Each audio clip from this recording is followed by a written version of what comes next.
So a few weeks back, Inside Job Part 2 dropped on Netflix. I did a short video last year on Part 1's world building and how much I enjoyed that aspect of the show, and this year, while the world building is still really fun, the character dynamics and relationships really shined. Which I welcome with open arms, cause man, I was invested in some of these relationships this year. They really tugged at the heartstrings in ways I was not expecting from the show, all while maintaining that fun and wacky conspiracy-filled world. Honestly, some of the stories this season genuinely broke my heart. In particular, Reagan's romance with Ron just gutted me. But before I dive deep into that relationship, I'll break down some of the other stuff I loved about the season as well. Let's get into it. And hey, if you enjoyed this video, I'd really appreciate it if you subscribe to the channel and stayed tuned. I definitely plan to keep covering Inside Job in the future. And on top of that, if you're looking for even more in-depth adult animation discussion, I've got a podcast with my homie Toonrific Tariq called Cartoons That Curse. Check out the video version here on YouTube or audio on all podcast platforms. Thanks. So like I said, this season really shines in its character and relationship dynamics, which, while a welcome adjustment, also kind of left me wishing the season had been longer, especially because Part 1 was 10 episodes, but Part 2 was only 8, which also raises some other interesting production questions. We actually know the show was initially picked up for 20 episodes to be split into 2 10-episode runs, and then the show was unexpectedly picked up for additional episodes, though it isn't clear how many it's been picked up for. But I'm thinking it's possible that they jettisoned 2 episodes from this order to bolster the next order, which also makes me think that maybe we've only got one more part of Inside Job guaranteed. Sorry folks, I'm a little pessimistic these days given the general state of the animation industry, and I do think this show could actually benefit from more episodes in each season. The world building is great, and by the time both parts wrapped up, there are a few character stories that I was very invested in, but it feels like the rest of the cast could have a few more fleshed out storylines. Regardless, these 8 episodes definitely have me excited to see what they're cooking up next. And like I said, there was a ton of great world building and lore to love about Inside Job Part 2. The first episode brings every secret society together for an event called Bohemian Grove. All 6 societies: the Reptoids, the Atlanteans, the Catholic Church, the Juggalos, Cognito Inc., and the Illuminati. And though the Illuminati were mentioned in Part 1, this finally introduces them properly, led by a Mads Mikkelsen looking dude named Dietrich Kluge. There's also a German film producer named Dietrich Kluge, but that seems to be a coincidence. So what's the deal with the Illuminati again? Basically, they're the cooler version of us. But it's hard not to laugh at the Illuminati lineup. Lin-Manuel Miranda, Oprah, Jay-Z, and Beyonce. There are some hilarious moments throughout, like when the Pope runs up to get Lin-Manuel's autograph, or maybe best of all, this absolute death stare that Lin-Manuel gets from Jay-Z. That was your plan? A rap battle? You're fucking with the greatest rapper of all time, son!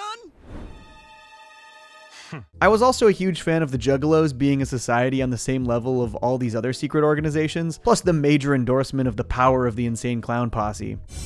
My God, he has the most powerful mind I've ever encountered. The second episode of the season is all about how Keanu Reeves and other celebrities like Leo DiCaprio are secretly ancient vampires that use the blood of young women to stay young forever. And it's got probably the best title of any episode of the entire series, Woe Sferatu.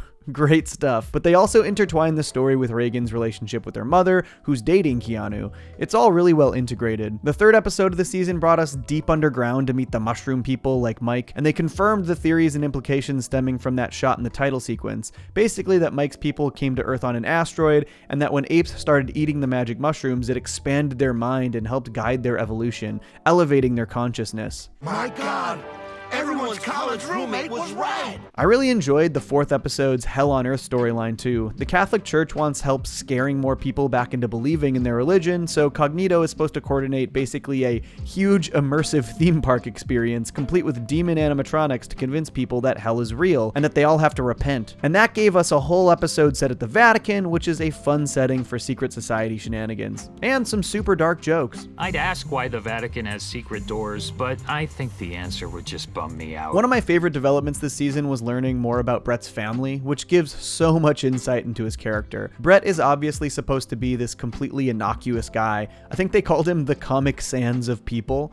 He's a very traditionally handsome looking bro, but in episode 5 we see just how much pressure is put on him in a borderline abusive way by his awful rich family, including an annual hand family ranking where each of the 4 children have to pitch themselves to adjust where they rank amongst each other in the eyes of their parents. You each have 1 minute to defend your value. And the Hand family leaves Brett behind in so many ways. His older brother Jag is running for office, but they literally replace Brett with an actor in a wheelchair in the political ads. Jag said wheelchair Brett tested better. And this has been going on his entire life. life. Later in the episode, they reveal that Brett had a treehouse that he essentially lived in, but it was off property and he could only zipline back into the house in emergency situations. And even sadder, he has this massive passion for puppetry and crafting. He wanted to start his own puppet studio, but his father wouldn't let him, thinking it would soil the family name, despite the fact that a family named Hand owning a puppet studio couldn't be more perfect. But man, I feel bad for that kid. You've always been an embarrassment. He gets a great feel-good moment when he gets to tell off his entire family through a puppet he created, you know, to really stick it to him. But the two stories this year that really hit me the hardest are Reagan's romance with Ron, and surprisingly, Reagan's father's Rand's journey. They all kind of dovetail together in a nice way. Okay, just gotta say, the major deep state ship in the show being Ron x Reagan, super funny. Nailed it, writers. And on top of that, Reagan is played by Lizzie Kaplan and Ron by Adam Scott. A nice little Party Down reunion years later. Hey, isn't there supposed to be an actual Party Down reunion happening? I wonder what the deal with that is. Anyways, the pair meet at Anonymous, which is a great concept, where people who have to keep parts of their existence anonymous come to vent and therapize. Reagan is trying to get over the fact that her father stole her promotion, while Ron is grappling with his role as a mind-wiping Illuminati agent. It's clear at first that Ron sees Reagan as this privileged nepotism baby who didn't earn her position in the first place. You know who she is, right? That's the daughter of Rand Ridley, head of Cognito Inc. And the rivalry between Cognito and the Illuminati plays into both their shit-talking and eventually their flirtatious banter. At the event at Bohemian Grove, it turns out they're both trying to sabotage their respective secret societies for their own personal reasons. Reagan as revenge on her father for taking her dream job, and Ron because he can't even sleep at night knowing the things he does for the Illuminati. I really appreciate the way their flirtatious banter borders on shit-talking before eventually just full-on flirtation. It's a really well-executed escalation. Would you believe this is the second time I've been tased today? Judging by your personality, that sounds about right. Plus, fun moments where they challenge each other's preconceptions of one another. Nepotism this. Ron, in particular, has, I think, a really interesting backstory. He was conspiracy obsessed for his college career and then was convinced that elite geniuses were running the world. Then, when he eventually started working for the Illuminati, he became completely disillusioned, realizing that the deep state is full of idiots, to the point where he tried to completely wipe his own mind so that he didn't have to know the truth or live with the things he'd done for them. And the pair bond over their shared disdain for the stupidity of these secret societies. Shadow government is just as dumb as the regular government. It's just assholes all the way down. Though it's a quick development, this is a really effective enemies to lovers storyline. These characters relate so deeply without having a complete overlap in their goals and desires. They have great chemistry and fun banter. Even came up with a 30-point plan. Even your vengeance is type A. And so, of course, they hook up and start an ongoing secret affair, which is obviously a very funny setup for a couple of lifelong shadow government employees. We could get in a lot of trouble. Yeah, if only we were in a line of work where we both knew how to keep a secret. And though he's only in 5 out of 8 episodes this season, and one of them is basically a short cameo, they do a great job playing this relationship out naturally, or at least as naturally as possible within a secret society. They both continue the anonymous meetings while hooking up in the broom closet, but as their relationship and feelings progress, things get more complicated. Who'd have thought that having a secret relationship while working at rival shadow government agencies would be so difficult? But when prioritizing their relationship over their work literally raises hell under the Vatican, Ron expresses the fears he's always had about dating, that it's too dangerous to mix business and pleasure in his line of work. It really lines up with the things he's been expressing all season. There's a reason he tried to wipe his own mind. There's a reason he can't sleep at night. And I'm just a guy who's too fucked up by the things I do for work to sleep at night. But this kind of makes Reagan a great partner for Ron, because her line of work is the exact same. That danger exists around her no matter what. And man, are some of these moments, they're just really sweet. I don't know, maybe after we get out of here and we stop that evil pope, we could be fucked up together? God, I truly love the little montage of these two being cute together while saving Rome from hellfire. Super funny, pretty adorable, and the natural progression continues really effectively. Reagan tries to convince Ron to work at Cognito since he loathes the Illuminati so much, which leads to her introducing Ron to Brett to ease him into the workspace. But in execution, this plays more like somebody introducing their new boyfriend to their best friend for the first time, and plays off the conflict that can arise when your friends and significant other don't get along. I've listened to every Dane Cook album. Sincerely. Ironically. This episode makes me love Brett even more because he is genuinely so bummed that he doesn't get along with Ron that he has Andre create a sort of virus that will maximize his friendship levels and make him like Ron, which as it turns out he is the only one immune to. Okay, I have to admit, this plot plays out a lot like Rick Potion number 9 in Rick and Morty season 1, down to seeing the virus itself infect the party guests, leading them to show more interest in a specific person. Pretty wild coincidence. However, I still love the way this plays out in Inside Job, because not only do we get this great scene where Ron and Brett realize they like and respect each other, I actually like you too, Brett.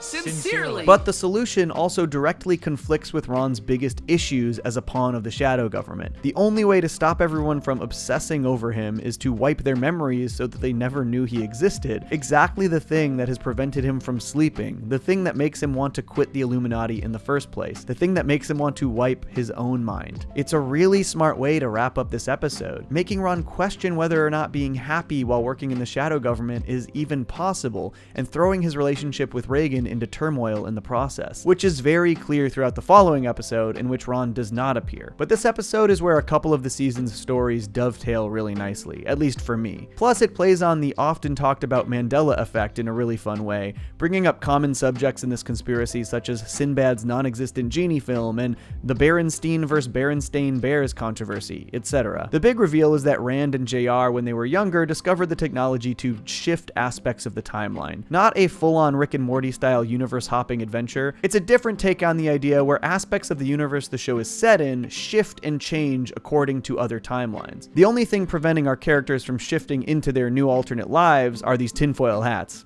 Love it. I think this episode hits some really impressive emotional moments. The entire team abandons Reagan as they realize their alternative lives are much better and more successful, except for Brett, which leads to this really lovely moment between friends where Reagan tries to protect Brett in case they fail. If I succeed, I'll see you again. But if not, good luck, Brett. But the next sequence hit harder than I ever expected it to. I anticipated a big standoff between Reagan and Rand, but what we got was much more emotional. Throughout the season, Rand has a pretty clear set of goals, and while they appear to be self-centered, the underlying idea is that by getting his job back, he'll soon be able to win back his ex-wife and his daughter. He really just wanted his family back. And this entire Project Reboot timeline shifting scenario was all in service of finding a reality in which he had them both. That's how many times I tried to get you both back, you and your mother, into the same timeline. I was shocked at how effective this moment was. Rand felt pretty irredeemable throughout the show, but this moment worked undeniably well. You feel bad for the guy, and for Reagan, and for Reagan's mother. And throughout her dad's struggles to reconcile with what he has lost, Reagan realizes that she can't just keep texting Ron hoping that things will change. You can't just hit a button over and over and expect a relationship to go back to the way it was. And after a little drama from JR and a lovely return from the alternate versions of her team, Reagan shuts down Project Reboot and earns the top spot at Cognito Inc., which leads to an even more emotional season finale. My god, they really backloaded this thing with some emotional payoff. As Reagan earns the job she's been gunning for her entire career, we also get one more major conspiratorial reveal from the Robes. Basically that all of history's greatest disasters were purposefully implemented by the Robes themselves since the dawn of man as a means to steer humanity in the quote-unquote right direction. The stone tablets depict plagues, massive fires, the eruption of Pompeii, nuclear disasters, everything. It's a fun reveal to round out this set of episodes, but I think what this episode does most ingeniously is that the personal goals and desires of Reagan and Ron come perfectly into conflict with one another. Ron reveals that he's been setting up secret identities for himself and Reagan so that they can go live together in Appleton, Wisconsin, away from the shadow government, and be happy together. Ron has taken his destiny into his own hands. He wants to be happy with the person he loves, and he wants to be able to sleep at night. And he did all of this just as Reagan achieved her loftiest, longest-term career goals. Goals that completely conflict with this possibility. But even so, she wants to take him up on it. You can't fix the world. Something will always fuck it up again. But we could start our own world together. Man, I cannot express how well they nailed these emotional moments. Reagan tries desperately to find an alternate reality where they can be happy together, and she can keep her new job. And in every single one, it simply isn't possible. So she goes with him to Appleton, and she gives him his happiest possible timeline. I can't wait to finally be able to sleep at night. Reagan wipes herself from his memory, eternal sunshining him and leaving him there to live his own life. You're free now. Sorry that I couldn't be free with you. Man, this all really worked for me. It worked so well that, like I said before, it made me wish we had gotten more episodes in this season. The buildup of Reagan and Ron's relationship, the way their careers conflict with their happiness together, the execution in its final 2 episodes, tying together not just those conflicts, but the ones that have been built back in part 1, and of course the deeply emotional gut punches in each episode. Just a really well done season of TV. This show really stuck the landing for part 2 in a way that I did not see coming, and it has me beyond excited for part 3 and hopefully more. But we'll see. It's going to be tough for them to top these emotional moments for me, but I'm eager to see them try. Reagan's final words about her relationship with Ron and why she didn't wipe her own memory, they really stuck with me. I didn't want to forget. And I wouldn't want to forget about this show either, even if it ends before it should.